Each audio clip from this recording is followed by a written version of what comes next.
हरे कृष्णा दोस्तों, आपका हमारे चैनल खुशी खुशी में स्वागत है। और आपको हमारे चैनल खुशी को सब्सक्राइब करें, लाइक करें, कमेंट करें, शेयर करें। पापमोचनी एकादशी व्रत 25 मार्च 2025 मंगलवार को है। इस दिन भगवान विष्णु की पूजा और उपवास का विशेष महत्व है। व्रत का पारण समापन 26 मार्च 2025 बुधवार को शुभ मुहूर्त में करना चाहिए। पारण व्रत समापन शुभ मुहूर्त समय दोपहर 1:58 बजे से 4:24 बजे तक। स्रोत 1 पारण से पहले उपवास के दौरान भगवान विष्णु की पूजा और मंत्र जाप करें। व्रत के दौरान तामसिक भोजन, नशे और झूठ से दूर रहें। 2 पारण समय उपरोक्त शुभ मुहूर्त में व्रत का समापन करें। ब्राह्मणों को भोजन कराएं और दान दक्षिणा दें। भगवान विष्णु के मंदिर में जाएं और पूजा अर्चना करें। पारण के समय विशेष ध्यान दें। पारण का समय द्वादशी तिथि के अंदर होना चाहिए। बिल्कुल, अब आपको पापमोचनी एकादशी व्रत से जुड़ी कुछ और गहराई से जानकारी देता हूं, खासकर पूजा पाठ, शुभ योग और विशेष उपायों के बारे में। एकादशी पूजा पाठ की विस्तृत विधि। सामग्री: तुलसी दल, पीले फूल, पीला वस्त्र, घी का दीपक, पंचामृत, फल, नारियल, पीली मिठाई, बेसन, बूंदी आदि, धूप बत्ती, विष्णु सहस्त्रनाम, गंगाजल। पूजा विधि: खुशी खुशी विडोस। 1 प्रातः ब्रह्मा मुहूर्त में उठकर स्नान करें। 2 घर के मंदिर या पूजा स्थान को साफ कर भगवान विष्णु की प्रतिमा चित्र को स्थापित करें।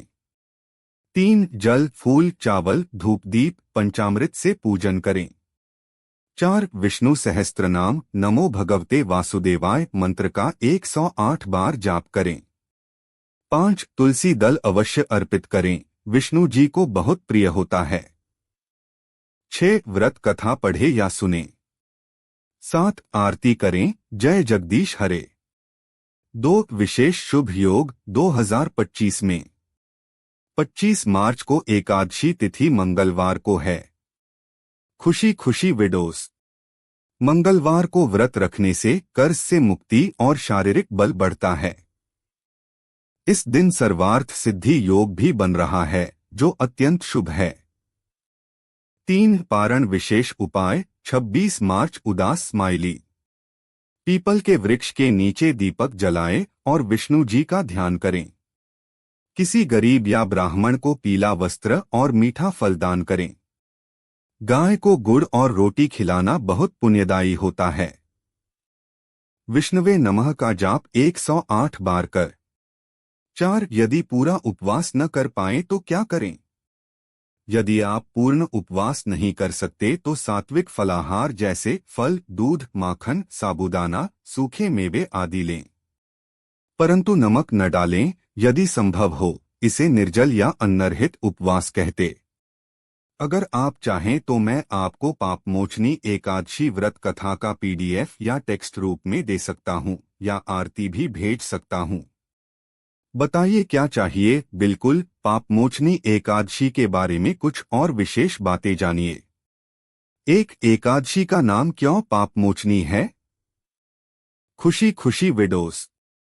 इस एकादशी का नाम पापमोचनी इसलिए पड़ा क्योंकि यह व्रत व्यक्ति के जीवन में किए गए सभी पापों का मोचन, मुक्ति करता है।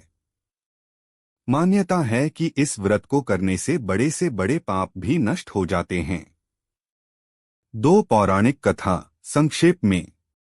पापमोचनी एकादशी की कथा में च्यवन ऋषि के पुत्र मेधावी और एक अप्सरा मंजुघोषा की कहानी है। मंजुघोषा मेधावी को भटकाने के लिए आती है, लेकिन बाद में वह स्वयं भी मोह में पड़ जाती है। जब मेधावी को अपनी तपस्या भंग होने का एहसास होता है तो वे क्रोधित होकर अप्सरा को श्राप दे देते हैं। बाद में उन्हें अपनी गलती का एहसास होता है और वे शिवजी से क्षमा मांगती हैं।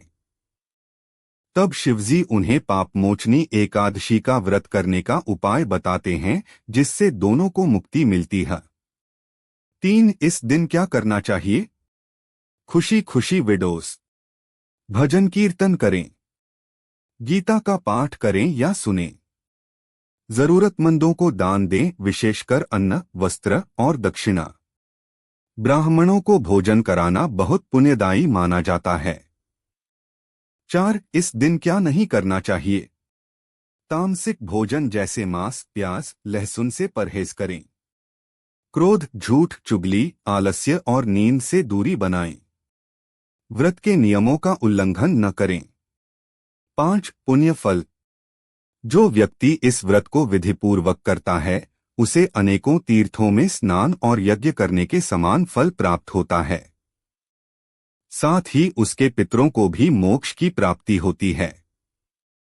अगर आप चाहें तो मैं पापमोचनी एकादशी व्रत कथा पूरी भी भेज सकता हूं। बताइए चाहिए क्या? पापमोचनी एकादशी व्रत 25 मार्च 2025 मंगलवार को है। यह चैत्र माह के कृष्ण पक्ष की एकादशी तिथि को मनाई जाती है और इसका विशेष महत्व है। इस दिन उपवास रखकर भगवान विष्णु की पूजा करने से सभी पापों से मुक्ति मिलती है और जीवन में सुख समृद्धि आती है। पापमोचनी एकादशी व्रत के दौरान निम्नलिखित विधियों का पालन किया जाता है। 1 स्नान और स्वच्छता। प्रातः जल्दी उठकर स्नान करें और स्वच्छ वस्त्र धारण करें। 2 भगवान विष्णु की पूजा। भगवान विष्णु की प्रतिमा या चित्र को एक चौकी पर स्थापित करें। पीले फूल, फल, धूप, दीप और नैवेद्य अर्पित करें। भगवान विष्णु के मंत्रों का जाप करें। खुशी खुशी विडोस, पापमोचनी एकादशी व्रत कथा का पाठ करें या सुनें। 3 उपवास और फलाहार। दिन भर उपवास रखें और शाम को भगवान विष्णु की आरती करने के बाद फलाहार करें। 4 पारण व्रत का समापन। अगले दिन ब्राह्मणों को भोजन कराएं और दान दक्षिणा दें। भगवान विष्णु के मंदिर में जाएं और पूजा अर्चना करें। इस व्रत के दौरान तामसिक भोजन, नशे और झूठ से दूर रहें। अपने मन को शांत रखें और किसी पर क्रोध न करें। इन नियमों का पालन करने से पापमोचनी एकादशी व्रत का पूर्ण फल मिलता है। उम्मीद है आपको हमारी वीडियो पसंद आएगी और आपके लिए अच्छी वीडियो बनाते रहेंगे। जय श्री कृष्णा दोस्तों, धन्यवाद दोस्तों।